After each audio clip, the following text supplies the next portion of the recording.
What's up, everyone, and welcome to the DRS Podcast, your pit stop for everything Formula One. We'd like to welcome all F1 fans as well as non-F1 fans to episode 1 of our podcast. I'm Jonathan Yeagerman, and my co-host and brother, Sean, and I will bring you up to date on everything Formula One. We'll be talking news, insights, analytics, and we'll bring on some pretty awesome guests. To briefly introduce myself, I'm a science student in Montreal. I've been a lifelong athlete, and I quite like to call myself a pretty good go-karter.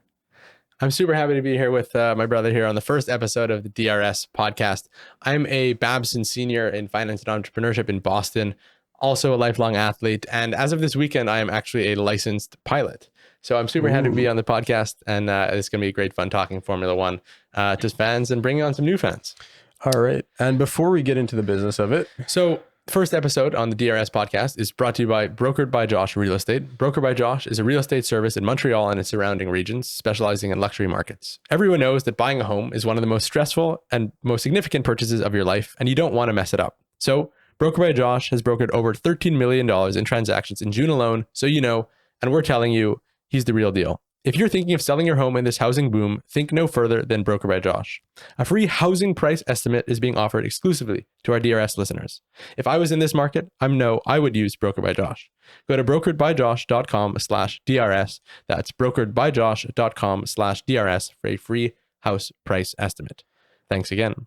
Alrighty, let's get to it. Yeah, time to get into the DRS podcast business. So what exactly is the DRS podcast? So the DRS podcast is going to be a one-stop shop, or one-stop pit stop, I should say, for everything Formula One, whether that's news, insights, analytics. As you mentioned, we're going to be bringing on some great guests, including Buxton, one of the most famous Formula One journalists. We're going to have live streams. So during the qualifyings, during the practices, during the race, we'll have some live streams, some partnerships, content, of course, and then the thing that everyone likes the most, some merchandise. All right. So for us, I mean, the DRS podcast was pretty, is almost a given to us, considering we've been lifelong F1 fans and F1 fanatics for years now. Yeah, for both of us, Formula One has been part of our life for a long time. Our father's from Austria, so growing up, we watched Formula One our whole life, every Sunday morning, because we're in North America, the races are in the afternoon in most of Europe. Yeah. We would tune in, watch the races. So it's been something that's really been a part of our life for a long time. And one of the things we want to do is, look, we've been Formula One fans our whole life. A lot of people are Formula One fans for the first time in the last 2 or 3 years because of Drive to Survive, the Netflix series. And I think the goal of this is going to be to try and bring on some new fans, open up Formula One. Yeah, exactly. I mean, also really open it up to people who are more casual fans. We're pretty intense fans, but the ones who are more casual fans, I think that could really allow you to go into a race weekend knowing a lot more about the race and not just watching it casually. Exactly. So understanding a little bit about, why is a driver changing tires? Why is a driver starting at a certain spot on the grid? Why is a driver doing what he's doing on track, right? What is an overcut? What is an undercut? What are all these things happening during the race weekend that, unless you know the sport, it'll be tough to know. But do you actually remember the first time we watched Formula One? Yeah, I mean, it's a little bit tough for me because I'm still pretty young. But Lewis's first win in F1 in Montreal in 2007 is really one that sticks out to me. Pretty awesome, being someone who lives in Montreal, having arguably the best driver of all time, most wins, most pole positions, get his first win in Montreal, which is pretty crazy for special. us, I think. It definitely propelled the interest in Formula One. So yeah. I think a lot of people know that Formula One is a race car series, but not a lot of people know exactly what it is. So Formula One is owned by a company called Liberty Media. So unlike other sports like the NFL, NBA, NHL, where there are leagues and there's commissioners, Formula One is actually owned by a private entity. So the way I see it, and we're going to talk about it later on in future episodes when we talk about the actual business of Formula One, is that Formula One is essentially just a huge sponsorship, right? Yeah. You have cars driving around with sponsors everywhere. I don't think there's any other sport. I mean, think of like KHL hockey team exactly has many team ads. Playing hockey in Russia, but where there's ads all over the jerseys. But other than that, doesn't really exist. So Formula One is fierce. It's competitive. It's lucrative. Fastest cars in the world, excess of 350 kilometers per hour on the straights, which is pretty crazy. Also carry crazy amounts of cornering speeds, which is all due to downforce. And I think Sean could give you a little bit of an explanation of that. Yeah. So in Formula One, aerodynamics are the basis of what it is, right? The cars are meant to go as fast as they can in a straight line, but also around the corners. The prime example everyone gives is that if you're driving a Formula One car at top speed and you go through a tunnel, if you wanted to do a loop-de-loop around the tunnel, you'd stick to the walls. You wouldn't fall off. And I think that's pretty wild to think about. Yeah, that's pretty nuts. You'd be going so fast that you wouldn't fall off the walls. Exactly. So in F1, I mean, unique to other leagues, obviously, there are 10 teams. Those teams are Mercedes, Red Bull, Ferrari, McLaren, AlphaTauri, Aston Martin, Alpine, Alfa Romeo, Williams, and Haas. And each team has 2 drivers, so there are 20 cars on the grid. And so every week, obviously, they go race, but there's a set of regulations that the teams and engineers have to follow when they're making these cars, and they are quite complicated. So they can't just build the fastest car that they want. They have to adhere specifically to the rules of Formula One. And I think that's what makes Formula One a little unique, is that you're given a set of regulations to build a car, right? But then it's up to the engineers and it's up to the teams to build the fastest car, right? Because yeah, you're given a certain amount of things you have to adhere to, but you have free range to change the aerodynamics, Exactly. change a lot of components on the car, right? Everyone has their own R&D, research and development. Everyone is building their own car, essentially just to be the fastest one on the grid. That's what it's all about. Exactly. And another thing to point out is that in F1, the gaps between these cars are not big at all. In fact, they're tenths, hundredths, and thousandths of a second that we don't really even see in our day-to-day lives. It's pretty crazy around a lap that could be up to a minute and a half long, even a minute 45, that you end up with the difference between first and eighth on a qualifying lap might be just a couple tenths of a second. Exactly. I mean, think of it. It's less time than it takes for you to blink. If you started a timer on your phone, click start and stop in the time that happened, that could be the difference between first and eighth. And just explaining a little bit about how a normal weekend goes. There are going to be some changes moving on. There we have what's called sprint races, different ways to shake up the way Formula One goes about their weekend. But normally the way it works is you have practices on Friday, a third practice on Saturday morning. Then you have qualifying, in which case you're basically doing hot laps. Who can do the fastest hot lap? Yep. It's divided into 3 sections. You have 20 guys who start, then 15 who are the fastest, and then 10. The final 10 guys have essentially a shootout for pole position. Exactly. The first person to start the race. And then getting into a little bit of the details, the way it works is if you move into the top 15, so what's called Q2, it starts Q3 with 20 drivers, then like I mentioned, Q2 with 15. The fastest lap that you do in that session, the tires that you use for that lap are the tires that you started the race with. Exactly, and that's only if the drivers move on into Q3. If you stay in if you don't get out of Q2, then you start on any tire that you like. And let's say you're not that fast on any given race weekend. Some teams will choose to actually optimize their strategy so that they can finish, let's say, 12th in qualifying and have that free tire choice, as it's called in Formula One. So other than that, there are a few different types of teams in Formula One, like we mentioned. There's the big teams, Mercedes, Red Bull, Ferrari. Then there are what I guess you can call junior or B teams in Alfa Romeo, in AlphaTauri. These are teams that are, I guess, supplied different parts by the bigger teams, right? Red Bull's junior team, I guess you can call it, is AlphaTauri. They have drivers who start in the AlphaTauri program as part of the Red Bull Driver Academy and move up to Red Bull. It's essentially a breeding ground or a development pathway for these drivers to hopefully one day move along to the big Red Bull team. But obviously that doesn't always happen. Yeah, and I mean, we've seen in recent years that some guys move up. Pierre Gasly moves back down. They move back down. Nothing's a given in Formula One. All right. And an F1 season is pretty intense, pretty complicated. So over approximately 9 months, there are 23 race weekends, and these race weekends start on Wednesday and end on Sunday. So it's pretty busy. They race all around the world, North America, Europe, Australia, China, everywhere. And for each race, there's a point system. The way this point system works is that each person in the top 10 gets a certain amount of points. So first gets 25, second gets 18, third gets 15, then 12, 10, 8, 6, 4, 2, and 1 for 10th place in the race. And the way that works at the end of the season and moving throughout the entire season is there's actually 2 championships in Formula One. There's a driver's championship and there's a constructor's championship. Exactly. So there's a championship for who's the fastest driver, and then there's a championship for which team builds the best car. So naturally, if you build a great car, your driver should be the fastest one on the grid. And this plays into, well, it used to play into how the teams were funded. Actually, moving into 2021 and 2022, there's a cost cap in Formula One. Yep.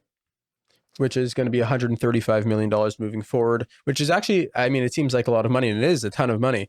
But compared to other seasons, right, Mercedes would spend in excess of $400 million on essentially building one platform, two cars, but developing one car platform, which is pretty wild. And in previous years, and the reason this was done is that there was a huge disparity between the guys at the top of the grid, the guys who finished lower, because essentially it was a feeding cycle for the guys who finished at the top, right? So if you were Mercedes, you got the most prize money because you finished at the top. So then naturally, you'd make the best car the next year, and then you'd be at the top again. Ferrari, because they've been in Formula One for 1,000 years, would get $50 million a year from F1 just for being in the sport. For being there, right? So if just because they stayed in the sport, they get $50 million. Whereas you have a team like Haas, who first of all is 5 or 6 years old, needed to pay a $200 million entry fee to Formula One. Although right? they didn't have to at the time. They didn't have to at the time. That's new with the Concord Agreement in 2021. But it does cost a lot to bring an F1 team into the sport. And for someone like Haas, just at the beginning of their F1 team career, they actually didn't get prize money that each team gets after being in the sport for 3 years. So their first year, they only got, I think it was around $30 or $40 million in prize money from F1. I know I say only, that's a little bit crazy. But Mercedes that same year was upwards of $150 million of prize money from Formula One. So it's obvious that the new regulations came in, cost caps came in to try and equalize the sport. I think that's been a big topic now, just trying to make it a little bit more competitive. And one of the things that would have an influence on that is the aerodynamics of the car, something called dirty air, which is basically the air that comes behind the car from the aerodynamics, makes the cars a little bit more difficult to follow, which is what hopefully we're going to see some changes with the new regulations. Will allow for closer racing, tighter racing, allow cars to follow each other, maybe not as fast, but the racing should be better. Exactly. And downforce is one of those terms in F1. There's a lot of terminology in F1. For example, DRS, the name of our podcast. What the hell does that mean? Yeah, it stands for drag reduction system. May seem quite complicated, but it's in fact one of the most simple things in F1 altogether. It's essentially just a slip on the back of the car that if you're racing behind another car within 1 second of that car in front of you, down the straight, there's a little slip on the back of the car that opens up and allows air to flow a lot easier, which can increase your top speed by upwards of 15, 20 kilometers per hour. Yeah, think of a dam, right? You have water flowing through a river, open up the dam, water rushes through. Same way with the Formula One car. It's like a little slat at the back of the car, like a blind, opens it up, pops open, more air flows through. Yeah. You have a faster car, makes for some pretty nice overtakes down a straight into corners. But again, moving into 2022, we think we're going to have hopefully some stronger racing. Look, that's not to say in 2021 we've been privileged to have some excellent races so far. Some excellent battles. Before we recap the rest of the season, we'd love to bring in our first guest on the DRS podcast, Will Buxton. We are so excited to welcome our first ever guest to the DRS podcast. I think we couldn't imagine starting this off any better way. He's been involved in motorsport reporting for nearly 20 years, working his way from GP3 and GP2 to IndyCar, NASCAR, everything between, and now Formula One. He spent time at Fox Sports, NBC, and is now an award-winning broadcaster and reporter for Liberty Media in Formula One. He's also featured in all 3 seasons of Netflix hit series Drive to Survive. And so we've learned over the past year, a pretty damn good cook. Ladies and gentlemen, Will Buxton. Will, welcome to DRS. We're so happy to have you here. That's one hell of an intro. I love it. Thank you. And what an honor to be your first guest. Thank you so much. I hope I don't screw it up. No, we're super happy to have you. So coming off a busy race weekend, I mean, how are you? How's everything? I'm knackered. I mean, 3 back-to-backs at this point must be pretty busy. Do you know what? It's crazy. It's really, really crazy, but it's so good. You know, you look at so many sports that are struggling to get a season together or a whole year together. And the fact that Formula One is in its 2nd year in the midst of a pandemic, and, you know, that it was still touring the world and being able to do so safely. It's just amazing. It's super impressive. Yeah, it's unreal. You know, it's gutting that we haven't been able to come out to Canada. You know, the Australian Grand Prix just got cancelled this year for the 2nd time, and it's really sad. But at the same time, to be able to be pulling off, this year it's looking at 23 races. I think so. Incredible. Assuming they replace Australia. Yeah.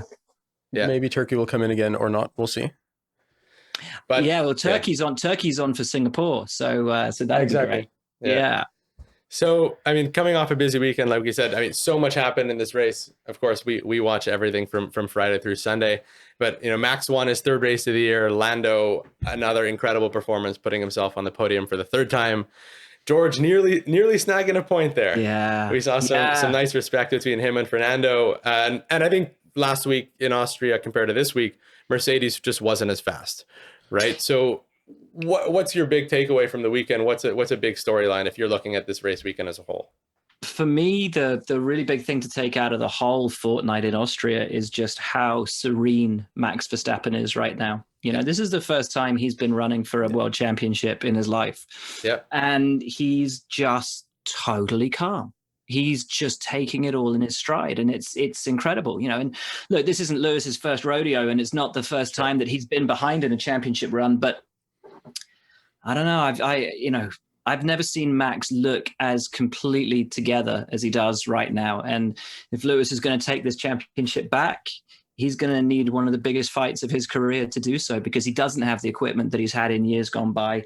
He does have a competitor who is assured and is just so confident and so calm. And it's going to be wonderful. I can't wait to see how the year pans out. Yeah, for fans, it's excellent. I think you're seeing a level of maturity from Max that you haven't seen in years prior, but it makes for some great battles on track. Yeah, I completely agree. I also think that when you see a guy driving as calmly now as he is, it's almost can be a little bit scary and intimidating for Lewis, because he hasn't seen that since Rosberg, honestly. Yeah, completely. And, I was talking to Max at the weekend, and I said, is this the best version of Max that we've seen? And he sort of said, it's not the best version of Max full stop, though. I'm not going to be at my best till I'm in my 30s. So, good decade ahead. And it's really interesting because when Max first came into the sport, there was this intensity to him and almost a sort of an aggression to him, because he wanted everything yesterday. He was constantly like, why isn't this happening? Why am I not fighting for wins? Why am I not fighting for titles? And now he's very cognizant of the fact that his best years are ahead of him, that he can't just invent experience, that he can't just magic up maturity, that it comes when it comes. And so he's just very much in the moment, rather than being frustrated at what isn't happening. He's just very present and he's very much aware. Yeah, exactly. And he said, I'm living for now. I'm not going to get excited. I'm not going to get, not going to party, not going to enjoy it, because I want to wait till the end of the year, look back, and then I can think about enjoying it. Of course. And he's still developing as a driver, so he has plenty of time to still improve. Completely. I mean, he's so young. It's amazing. It's crazy. The guys having so much success now in Formula One really are just my age or a few years older, which is pretty crazy. But moving along, so like I mentioned, you spent some time in development series reporting when you were a few years ago. I think like any sport, people are really fixated on the epitome, right? Formula One is the best racing series in the world. It doesn't get better than that. But what's it like working your way up as a journalist, working in, at the time GP3 and GP2, where, it isn't as glamorous?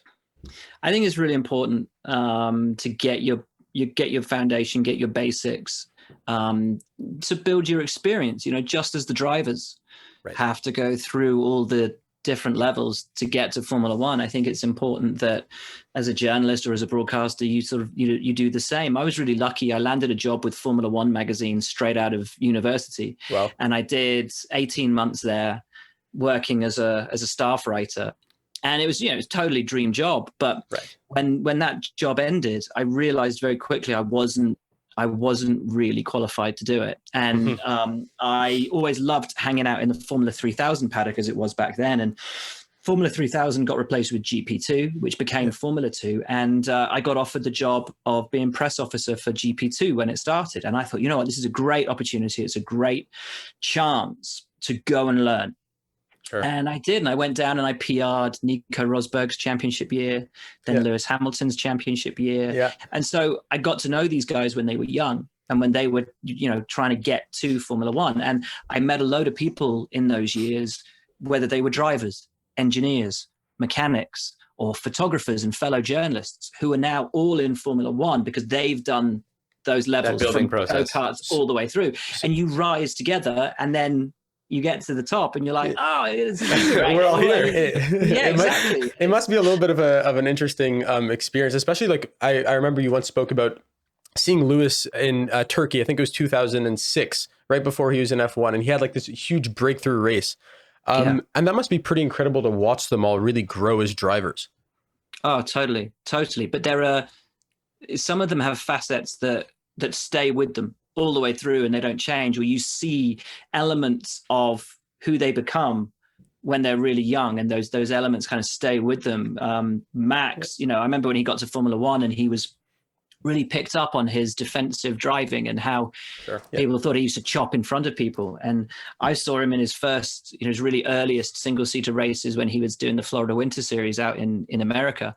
And he had that chop nailed then, straight out of go-karts, because it was something he used to do in cars as well. And it wasn't really a chop. He just used to position his car in such a way that it had less space to travel to defend the corner. It was actually a really clever way of defending. But he had that as part of his armory from the first second he sat in a single-seater, like genuinely from the first second. And that was amazing. Impressive. Yeah, see it that Winter Series. That's when you hopped in a car, if I'm right, wasn't it?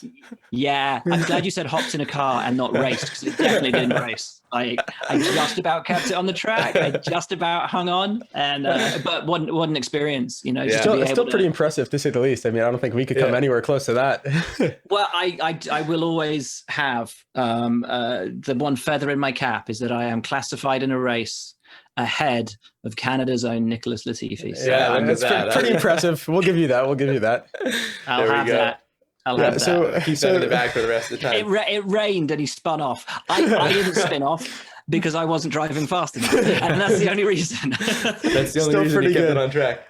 Just moving along from that, I mean, obviously growing up in the UK, so many great world champions, so many great drivers. What in particular drew you to F1 and especially F1 journalism? So I just remember as a kid, like Sunday afternoons were, Mum would cook a Sunday roast dinner, and then me and Dad would kind of sit down in front of the TV and we'd watch Formula One, and Murray Walker, go, and just that defined my childhood. And I just adored Formula One. And it's really weird because my dad was never that into it. We just sort of, as a family, just fell into kind of watching it. And Senna was my big hero. And some fans. Sorry, the postman out the window. So yeah, Senna was my big hero. And when he died, I just didn't know what to do with myself. Absolutely didn't know what to do with myself. And my dad bought me my first copy of Autosport magazine, and that kind of helped me come to terms with the loss of this guy that I just thought was immortal. And that's when I knew. Age 13, I wanted to be a Formula One journalist. I find that particularly interesting, especially because, we also kind of grew up just watching with our dad on the weekend. Our dad's from Austria, so he's basically been to F1 his entire life. Ah, cool. That's how it fell in for us North Americans, where it's not been as popular, obviously. I think that's changing now, especially with the Netflix series. I think you see people who weren't necessarily Formula One fans are now glued to the screen. Maybe that's because of Charles and Pierre, but... Do you know what? It's really fascinating, and what Netflix has done is, I think it's really opened up the sport to a whole new generation, and to folks who wouldn't watch it, or to folks who kind of got put off through an era of whether it was Michael's domination or whether it's been Mercedes dominant, whatever it is that's turned people off, is turning them back on again. And a lot of that has to do with bringing out the personalities of the drivers, because we never really had that before. And certainly in the 90s, when drivers were seen to be quite robotic and PR creatures, now these very human, very relatable, very cool kids, like, what is there not to be excited about or to want to show the world? And it's been so strong because of that. And it ultimately all came down to the fact that in season 1, Ferrari and Mercedes didn't want anything to do with it. So Netflix were like, well, what the hell do we show? And actually, if they had been involved in that first season, imagine how different a show it would have been. It might just have been all about Mercedes versus Ferrari for the world championship.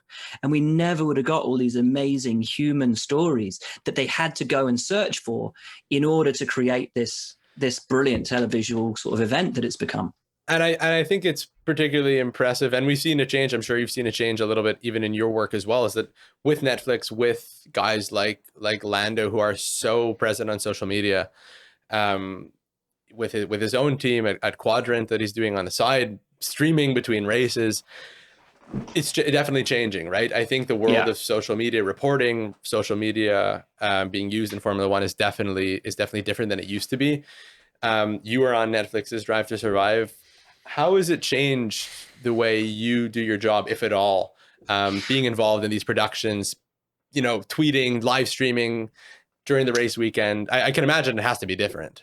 Social media is a double-edged sword. In one sense, it's great because there's an immediacy to be able to get either news out there or an opinion, but opinion is always going to be quite polarizing. And I think social media has found itself, sadly, that the social media had the ability to allow us all to converse and debate and have huge conversations about the things that we love. And unfortunately, this morning, all it's done is created polarized opinions and black and white. There is no shade for gray and nuance and discussion and debate. It's agree with me or get in the trash, and it's literally, oh, you don't agree with me 100%. Right. Well, screw you, buddy. I'm not, do the other thing. And that's not where we should be as human beings in the 21st century. We should be able to debate and discuss without telling people that they're this and they're that, or pulling them apart, or wanting to cancel them because they have a different opinion. We should be able to discuss and debate these things. And it's does that enter the paddock? Do guys ever really get it? Does, huh?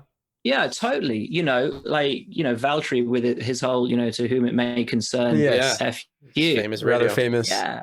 They always say, I don't read the press. I don't read the comments. They always say, I don't, but yeah, some of them do, even Mazepin, who, I think a lot of people like to beat on, he closed down all his social media stuff because he just couldn't take the amount of abuse that he was getting. And it's true for all of them. Lewis, I think Lewis probably gets it worse than anybody because he doesn't just have, fans of his rivals beating on him all the time. He takes it from a racial perspective as well, which is disgusting. And it's horrific. Why should anybody have to put up with that from faceless, anonymous keyboard dickheads who are probably sitting in their bedroom doing nothing? Exactly. Sitting in their mum's basement. It's like, get out into the real world. Harping on arguably the best driver of all time, right? Yeah, it doesn't make any sense. Yeah, and those same people, if they ever met him, would bow down to him essentially. Say exactly, and say, "Oh, could you sign my program, please? Can you do this? I love you. You're amazing." And I get grief, quite a lot, and sometimes deservedly so. But one time this guy just sent me this message, and it was horrible, and I replied, and I just sort of said, I'm like, what the hell is this all about? What is And then he just said, oh, I only sent that as a dare with my mate. And I'm like, you know what? Just people don't realize the effect that it can have on people. Yeah. And just like a message like that, scrolling through your messages on Instagram can literally ruin someone's day or just completely put them off. And I think that's something that a lot of people really underestimate. And the worst thing of it all is you could get 99 messages that were super positive. Saying, we love your stuff, this is great, blah, blah, blah. And the one negative one, that's the one you'll focus on. That's the one that will stick with you all the way through the day. And that's more than likely the one that you'll reply to.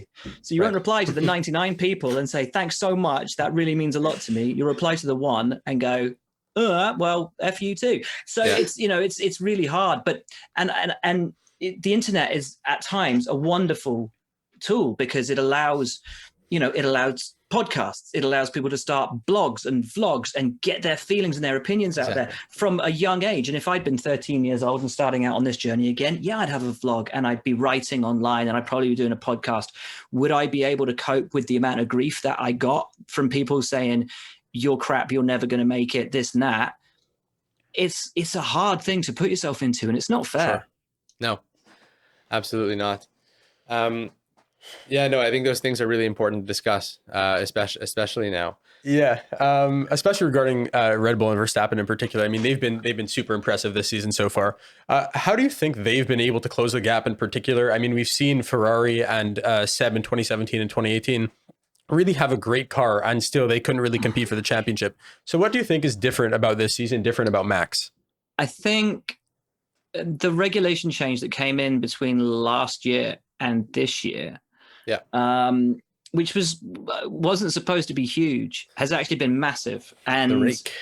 Yeah, well, it's mostly to do with they had to cut out some sections at the rear of the car, which was supposed to slow them down because they wanted to make sure that the tires would be cool for this year and everything. And so, long story short, Red Bull kind of did a better job of getting on top of it because, as you say, they already had the high rake philosophy on their car, whereas Mercedes, with the low angle of rake, it was a little harder for them to get around it. And ultimately, Red Bull's philosophy was the better one.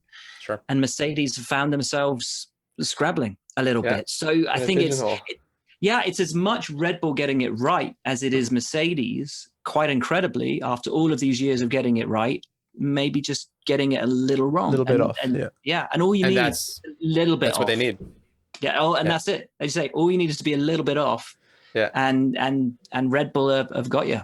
Right. And we should see now, again, like coming into Silverstone, if Mercedes can now turn that around with, I guess, a track that is generally a little bit more suited to their car. It should be interesting.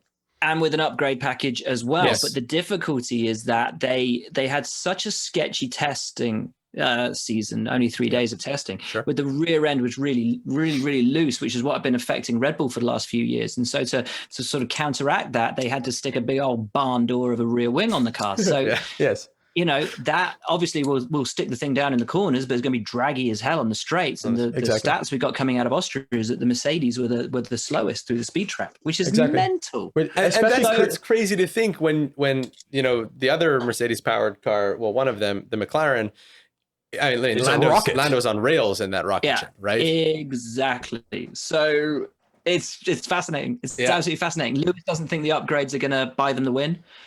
And let's not forget, last year Lewis won one of the British Grand Prix, Max won the other. So it's anyone's guess. It's anyone's game.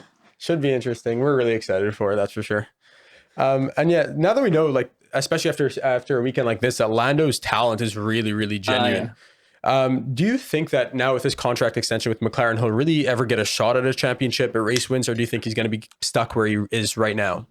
And just to jump in on that, I saw on Twitter that Jeremy Clarkson tweeted, Lando's the real deal. And Zach Brown retweeted and say, yeah, you think so? So I think all of England's on board with Lando being a proper talent. Well, we were talking earlier about junior formula. It was quite funny because, in reply to Jeremy Clarkson's tweet, Carlin, who'd been running Lando in F2 and all his way back through all his junior career, basically responded and just went essentially like, yeah, we know, we've known for since 2015. So look, Lando's mega, but let's not pretend that he's at a team that can't win races and championships. This is McLaren, guys. This is McLaren. Okay, these are the guys who were one of the most and are one of the most successful teams in the sport of all time. Now they've got Mercedes engines in the car. What are they going to be able to do with that? And that's the fascinating thing, is watching them get back to the top, watching Zach Brown bring all the right people to the team, watch Andreas Seidel just create this incredible feeling there. Two amazing drivers like Lando and Daniel, and the future for them is so bright, and I can't wait to see what it brings, because it's just going to be incredible. I think it's going to be super exciting, and I think especially now, everyone knows Daniel Ricciardo is a fantastic driver, right? And sure, it's taken him a little bit longer to get used to that McLaren, and we've seen better weekends, we've seen worse weekends, but I think people need to have the confidence in the fact that McLaren, they know what they're doing, and Daniel Ricciardo knows what he's doing, and give it a little bit of time. Maybe it's this year, maybe it's next year. he'll be able to put that car where it's supposed to be. Yeah, and we remember when he joined Renault, he struggled there for a little bit as well. 100%. So the first couple of races were tough. Yeah, maybe it just takes him a little bit of time to get up there. It's mostly on low fuel that he's struggling right now. If he can get around those low fuel issues, because on race fuel, on race day, he's grand. Just needs to kind of get beyond those low fuel problems, and he'll be all right. He'll be golden. He'll be on his way. and I guess talking about another young guy that everyone knows is really having a strong season is George Russell. Yeah. Nearly getting in the points a few times now, especially this past weekend. Early in his career, there's a lot to learn, right? You're at Williams, which is a storied team in Formula One, but not competitive right now. I think regardless of how Mercedes chooses to take him on that path, maybe you know things we don't, but we're not going to ask about that. At what point does George need to say, I want to take this into my own hands, whether that's trying to impose a contract with Mercedes, or whether that's saying, maybe I take it out of the Mercedes program and try and put myself in a car that's competitive, because he has the talent. Yeah, it's tricky, isn't it? If he gets overlooked again this year, what would you do? Exactly. I mean, a fourth year at Williams would be crazy for a guy as talented as him. How much more can you really learn at a team that's at the back of the grid every race? Well, yeah, I mean, they're making their steps forward, and George has said, look, the positive for me is I know I'm in Formula One, whatever happens. So great. But for him, if he gets overlooked again for the top table, it's gonna absolutely break his heart. But will it break his spirit, or will it break his loyalty to Mercedes? Would you leave Mercedes if they were still there, or would that make you think, well, they're never going to put me in the and he's got a decision to make at that point. Sure. Does he want to break himself out of that academy and try to go somewhere else, but then potentially not go anywhere else and lose that patronage? Like, what does he do? It's really, really tricky. Or is it tricky? Do you just stick with it until they go, yeah, you're our man? Yeah, that's obviously the easier solution, but it may take him, hunker down and say, this is what it's going to take for me to be in the best machinery, then that's what it's going to take. It's tough, isn't it? And look, he's phenomenal, and I don't know, the balance seems to be shifting so heavily in his favor. Yeah. I mean, as Valtteri seems to struggle a little bit, if he doesn't put in some good results coming soon, you would think that George would get a shot, but I guess we'll see with them. I mean, Valtteri put it in second place. I think, look, that's ahead of his teammate, right? Yeah. Granted, he had some weaker weekends. I think it's just tough to say at this point what's going to happen. It's really hard, and I think it just depends on where they want to be. Look, Lewis loves having Valtteri as a teammate. Exactly. Valtteri knows that he can do the job on the day. Over the course of a season. It's a hard choice for Mercedes to make. Sure. It's not easy. It's really not easy. So yeah, I can't wait to see how that plays out. Yeah, it'll be a fun one to watch. And I think just one more thing on the George point is that I feel like a lot of F1 fans and a lot of people will have super high expectations for George right away going into Mercedes. And my one thing for George is that I'm scared that maybe if he goes into that situation too quickly, that the pressure might get to his head, considering he's been at Williams and the lights have been off of him a little bit. Possibly, but then you see what he did in Bahrain, and he just jumped in, got the job done, and he'll rise to the challenge. I'm positive he'll rise to the challenge. Yeah, I think he'll be all right. Yeah, he's George Russell. The guy's pretty good. Yeah, he's not bad, is he? Yeah, exactly. And so I think we spoke a little bit about younger drivers and a mix of some older drivers, right? Lewis just signed an extension. Toto Wolff said just a few days ago that he doesn't even think this is Lewis's last contract with him. No. Right? He thinks he's going to stay. We have guys like Kimi who are at the end of a contract, but I mean, who knows? Maybe that guy's going to race till he's 85. And we have, Fernando comes back on the grid. And then we have the younger guys like Lando and Max and Charles and George who aren't in their first year anymore. They're moving into year 3, 4. It's going to be year 5 soon enough. What do you make of younger guys trying to move into Formula One? But at the same time, we have a mix of guys who aren't rookies, and we have some older guys. There isn't room for everyone, right? There's 20 seats. but it's always been that way. And you look at all of the eras, like I grew up watching F1 in the 80s and the 90s, and and you look at sort of the 90s and the early 2000s, and you think all those great drivers like a Giancarlo Fisichella or a Jarno Trulli or a David Coulthard or a Johnny Herbert or whoever it might be, and Martin Brundle. Podiums, race wins, all those kind of things, right? Never a world championship. Exactly. And so now I look at a Daniel Ricciardo, a Sergio Perez, Valtteri Bottas, and you think, are these guys going to be that lost generation who aren't as old as the Lewis Hamiltons, Sebastian Vettels, Kimi Räikkönens, aren't as young as the Lando Norrises and the Charles Leclercs, and now they're in that no man's land? Right. Yep. Yeah, and still super talented guys. Super, but has their time passed? Has their time gone? And it's so impossible to say because their chance could be just around the corner. You don't know. McLaren might turn up next year with a killer car that suits Daniel, and Daniel's just like, right, I'm winning everything, and then he gets his world championship. And exactly, that's the beauty of F1, though. Is that you have that unpredictability. You have that. It really depends on if the car suits the driver, and I think that's completely unique to F1. Yeah. Yeah, and it's all about timing, being in the right place at the right time, and making your right calls at your right time, and making the chance that you get count. I think that's absolutely that's super important. 100%. And then, so you get to travel the world, right? And moving a little bit from racing, you get to travel the world. It's not a bad job. Is there any place that you look? In particular, I think obviously being from the UK, Silverstone is a great race. You're going to have full fans there this year, finally.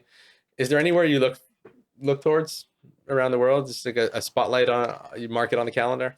Yeah. I mean, I love going to Japan because I love the food and the culture and people. I love Mexico for the same reasons. Great people, great food, great culture.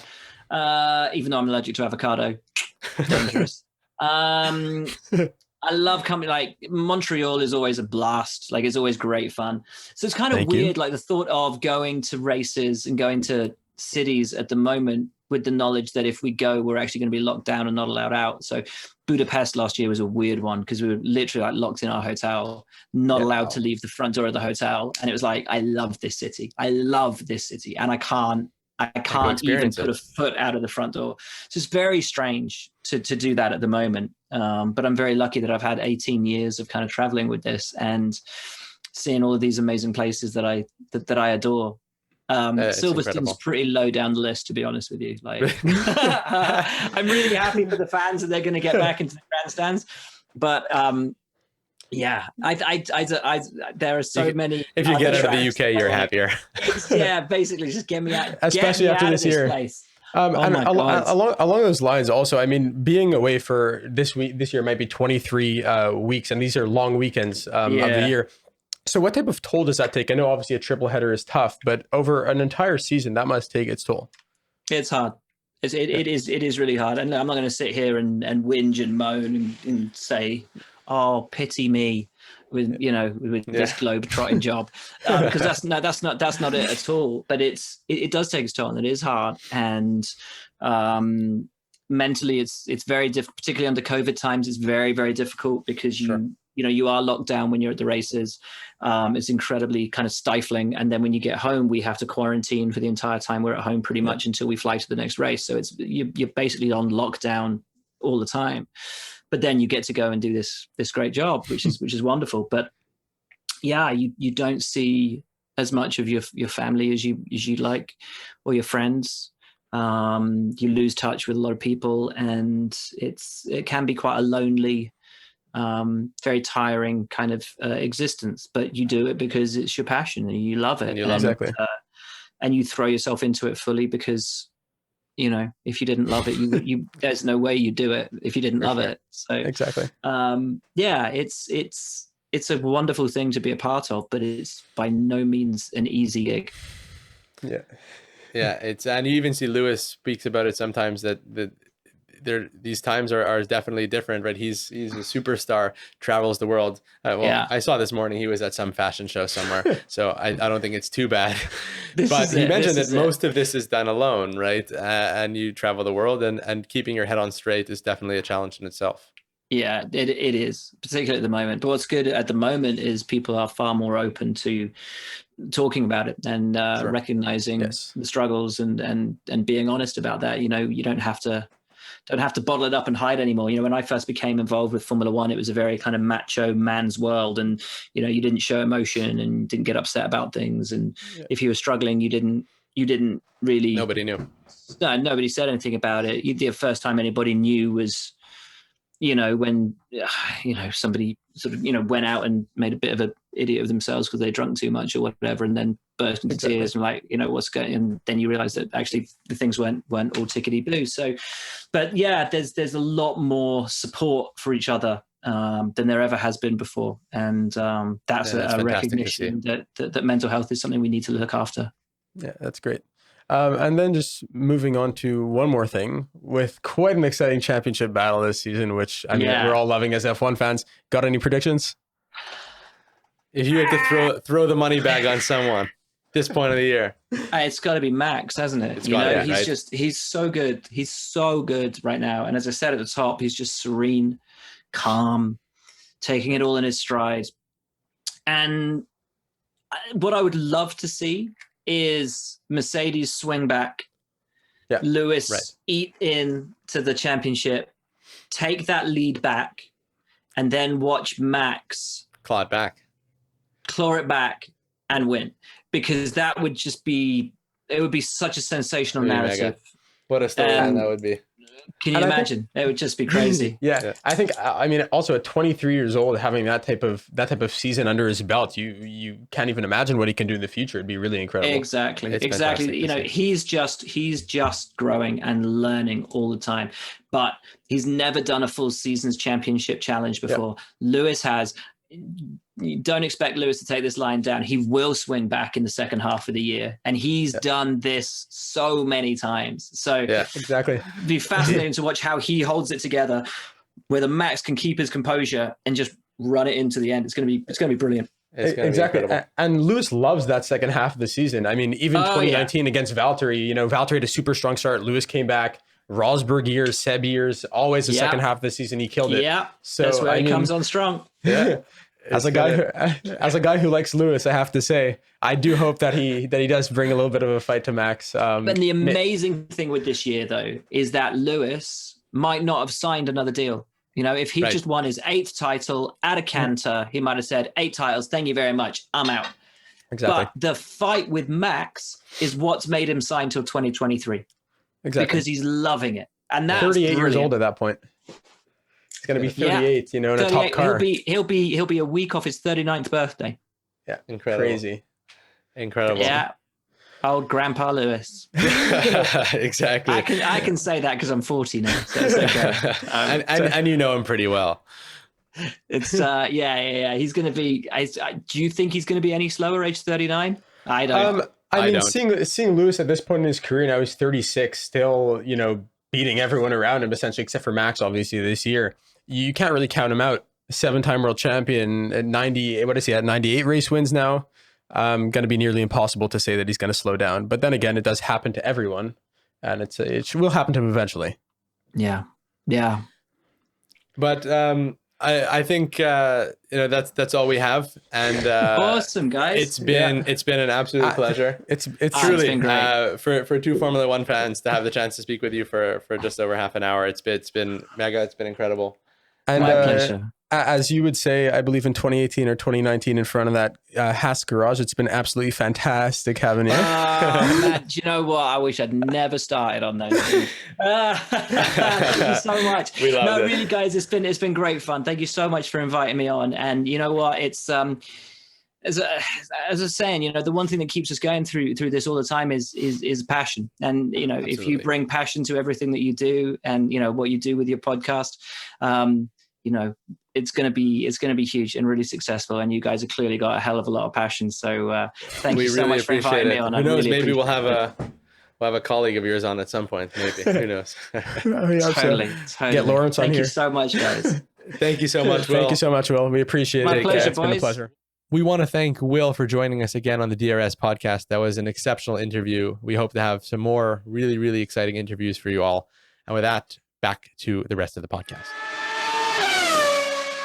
We've had a great season so far. I think it's a season that people may not have expected. No, I think that a lot of people coming off last year and the fact that there were very, very few regulation changes just expected another easy Lewis Hamilton and Mercedes World Championship. And That's not the case right now. No, we've seen Red Bull and Verstappen really show up in a big way that we haven't seen them show up in years. And I think that's been a shock to a lot of F1 fans, but we've actually all loved that. It's really brought on a great championship battle that I think we're all cherishing at the moment. Yeah, I think that's without a doubt. But there's been a number of storylines throughout the season. Of course, Max Verstappen and Red Bull really bringing the fight and essentially overtaking Mercedes in the championship and in the driver's standings right now has been one of those stories. Lewis Hamilton just signed a contract extension for 2 more years, meaning that he'll be nearly 39 years old at the end of that contract. His boss and Mercedes CEO Toto Wolff said he doesn't even think that's going to be Lewis's last contract. He thinks he's going to stay in Formula One after that. So you're going to have a guy who's racing in his 40s, like Kimi Räikkönen, stay in Formula One. And he's proving time and time again that, sure, Max Verstappen's a really strong driver, and maybe he'll take the championship fight to him. But Lewis is far from done. Exactly. Right? And Lewis can keep up his level, he thinks, for at least another couple of years. So we'll give it some time. We'll see. Yeah, I think it's definitely going to be interesting. Another top storyline is Lando Norris. I think Lando has done an absolutely incredible job. Lando Norris is 21 years old. He's a star, without a doubt. Undoubtedly, I think, a future world champion. Driving for McLaren, powered by Mercedes engine. That car is an absolute rocket ship. It's on rails. He's putting that car. He had his 3rd podium of the year just now in Austria. He's been 5th place, I think 5 times, something like that. He's been super consistent. Exactly. He's putting that car where a lot of people would argue maybe it doesn't even deserve to be. He's been outperforming what the car can actually do. Yeah. It's been really fun to see. And conversely, his teammate, Daniel Ricciardo, an excellent driver, a guy who proved himself at Red Bull. Look, he moved to Renault. It was a little bit more challenging, but still got some podiums in the second year. That's for sure. People know he's a great driver. And I think hopefully within the next year, we're going to see, as that McLaren hopefully even improves further and further, the car will maybe suit him a little bit more. And he'll get get those podiums. I'm confident of it. All right. Now we can move into the championship so far in the 2021 season when it comes to standing. Yeah. So like we mentioned, Max Verstappen's at the top. He's done really well, followed by Lewis. Sergio Perez is Red Bull's secondary driver, who's done a great job this year.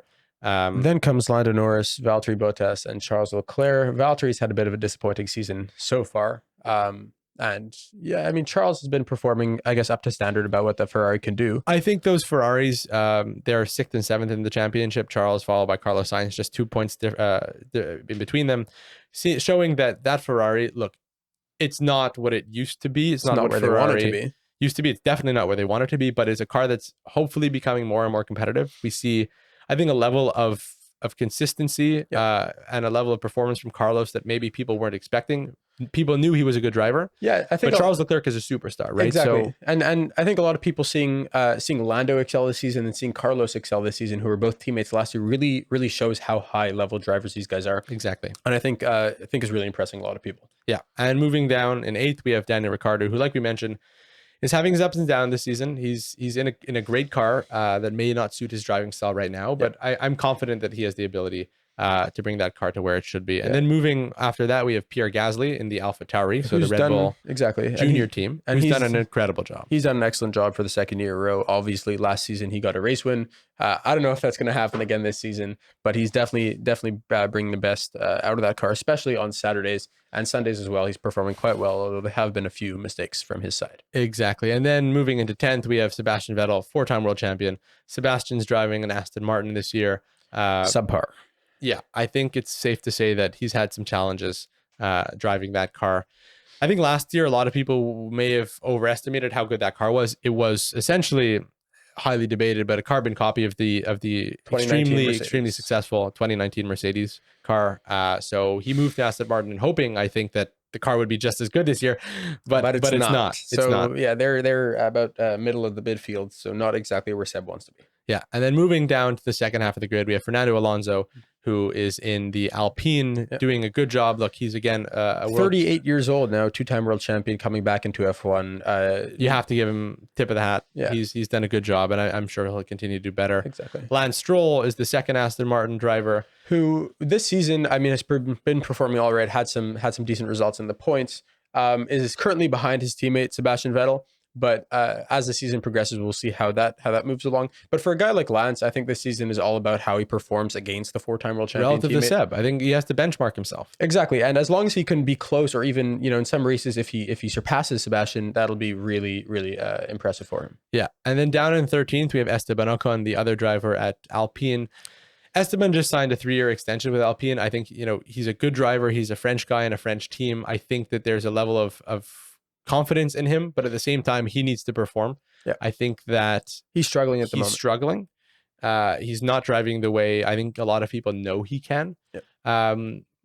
I wouldn't say the pressure's on because he has that contract extension, but at the same time, he wants to be performing at a level higher than he is. Exactly, and you want people to in F1 to think that you deserve your seat, and if he continues on the way that he's going right now, then he won't. Exactly. And then in 14th, we have Yuki Tsunoda, the other driver, 5 positions actually down the grid now from his teammate Pierre Gasly at AlphaTauri. Yuki's a talented driver. He proved himself in Formula 2.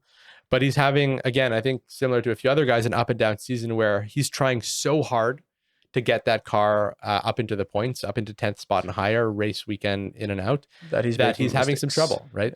Absolutely. He's making too many mistakes for a rookie right now this far into the season. He has to just calm down and pull together. Then following Yuki in 15th, we have Kimi Räikkönen, who most F1 fans know very well, but at this point, he's now from his Ferrari days. Exactly, 41 years old. Having a pretty solid season, nothing too spectacular.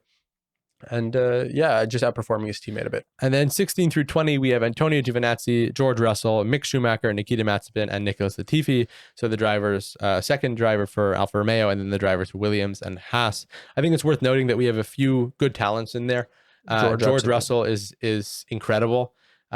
He's proving week after week that he deserves to be in a car that's better than the Williams he's driving. He's nearly in the points a few times now, finished 11th at the second race in Austria. The guy is damn good. Yeah, I think he's super talented, and it's just it's going to be just a bit of time until we see him into a championship competitive and race winning competitive car. I think that's going to be exciting for a lot of F1 fans because we all know how talented and how quick he is, especially on a Saturday. Exactly. And I think that will hopefully bode well for him in the future. So overall, it's definitely been an exciting start to the season. Absolutely. I think that we can expect some really good battles. Look, Lewis Hamilton is a 7-time world championship winner for a reason. He's not going to back down. I think he's going to put his foot to the floor. Yeah, take the fight to Verstappen. Throughout the rest of the year. I think we're in for some really good races, and I wouldn't be surprised to see that McLaren get up there on the podium a couple more times, maybe do better and better, possibly a race win. Who knows? Maybe Lando Norris has a race win. Maybe Daniel Ricciardo gets the car into the podium, which I think a lot of people would be really, really happy to see. Yeah, it'll be interesting to see what happens with Valtteri Bottas. He's had, like we said, an up and down year. He just finished second in Austria, but at the same time, he's had a few DNFs. He's finished, back at the grid, essentially for a guy like him, where he shouldn't be in that really, really strong Mercedes car. And then I think other than that, there's going to be a lot of interesting things happening throughout the season. Should be quite exciting. Do you have any predictions? Yeah, I mean, at this point in the season, Max looks quite unstoppable. So I'm going to go with Verstappen World Championship, and I'm also going to go with the Red Bull World Championship. I think that they're a little bit too far ahead right now, even with the Mercedes upgrade package coming for Silverstone. We'll see if Lewis can fight back. He always does in the second half of the season, but it should be quite interesting. And you? I think it's always hard to bet against the champion. I think it's natural for people to want to say, "Oh, Lewis is going to do it again. He's going to claw back and take the championship from, lead for Max and hold it to the end of the year." But right now, the Mercedes car isn't good enough, right? The Red Bull's done a better job adhering to some slight new regulation changes. Red Bull's done a better job. And, in this case, regardless of how good you are, Formula One is a little bit unique in that if the equipment you have isn't good enough, doesn't matter who you are, you can't put the car on the front row, you can't win races. So with that being said, I think you have to give it to Max Verstappen right now, unless the Mercedes really tunes it up. but I doubt they will, right? They planned the upgrade package that they're bringing to Silverstone at the beginning of the year. They knew that's when they were going to update their car. They focused they've shifted the focus to 2022 to try and develop what they hope to be a championship winning car with a drastic new set of regulations. But yeah, I have to give it to Max. All right. Thank you everyone for listening to our first ever podcast here at the DRS Podcast. We are so appreciative for all the listeners and everyone who watched it on YouTube. We are very excited to be bringing you some really good content over the next few months for sure in the rest of the Formula One season. And we're very excited to be doing that. Yeah, just make sure to like and subscribe and keep on watching. Yeah, we are at DRS Podcast on Instagram, the DRS Podcast on YouTube, and we'll be the DRS Podcast on Apple Podcasts as well. Thank you.